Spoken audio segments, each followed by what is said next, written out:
Tomorrow, I'm going to be locked in a room with a bunch of other journalists to get early access to the foreign election meddling report that's about to come out. And before I go in, I want to give you guys some context about what you can and can't expect to be in that report tomorrow. First, a little background. Canada was in the headlines a lot in the last 2 years because of foreign interference allegations. I do honestly feel like part of this was because there was a trend in the press gallery for a while to write nonstop about China interference, regardless of how thin the story was. But despite some of the biggest stories on this matter being a little bit thin and kind of controversial in the end, there were some really legitimate stories about foreign interference allegations too, and concerning ones. So in response to all of that, the Liberals ended up appointing a special rapporteur, David Johnston, to dig into this issue. And he ended up disputing several of the reports after he looked at the broader context of the intelligence that their reporting was based on. But Johnston was also being constantly attacked for his ties to Justin Trudeau, and he ultimately ended up, a few weeks after his report was released, stepping down from his position.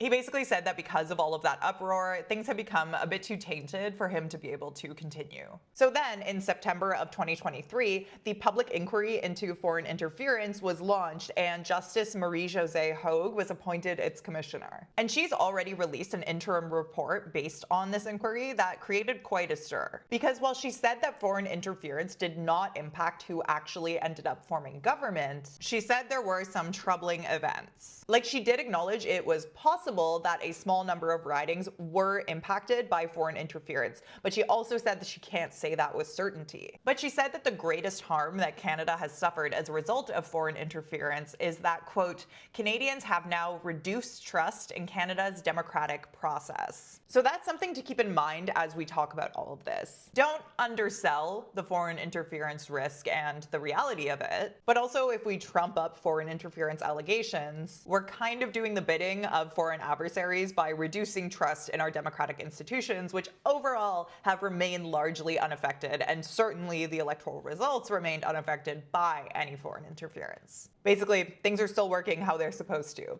So all of this brings us to tomorrow, which is when the final report from this public inquiry comes out. And this is also the part where I manage your expectations and probably bum some of you out. When I look at social media discussions about this report, there are two main themes that I keep seeing people being excited about getting more info on. First, the National Security and Intelligence Committee of Parliamentarians found that some of Canada's members of parliament are, quote, witting or semi-witting participants in foreign meddling. When this came out a few months back, it was massive, and all of these people were calling for the names to be released, particularly from the Conservative Party, at the same time as Pierre Poilievre was refusing to get security clearance, which would allow him to see those names. So it was like a whole thing, right? And the other headline was the allegations that China and India allegedly interfered in the Conservative leadership races. So while these are the juicy allegations people are really curious about, and I know people are hoping that there's going to be bombshells and names and, career-ending information in this report, that's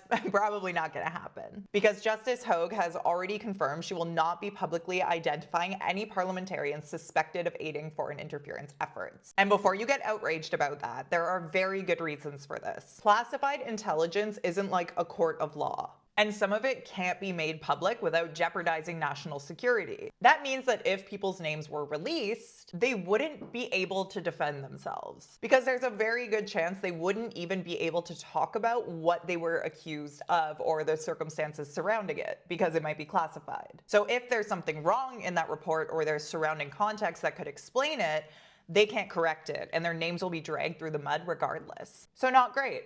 And this is responsible. Anyways, now that our expectations have been managed, I did reach out to national security expert Stephanie Carvin, and I asked her what she's going to be looking for in tomorrow's report. Here's what she told me.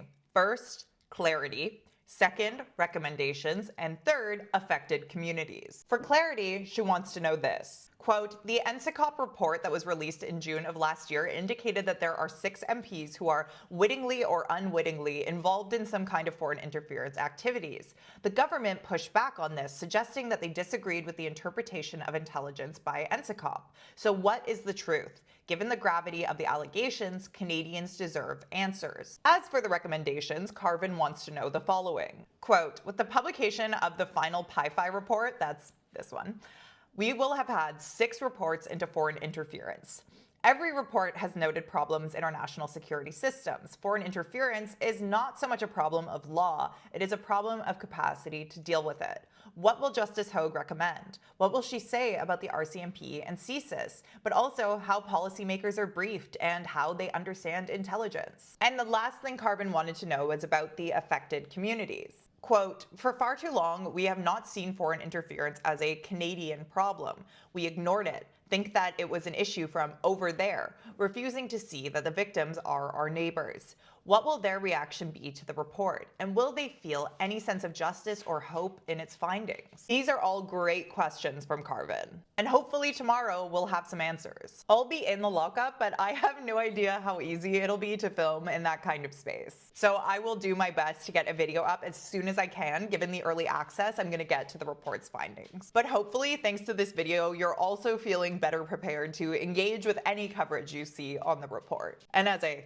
shameless plug, feel free to follow me and subscribe so you don't miss tomorrow's video. Until then, what do you think of all this?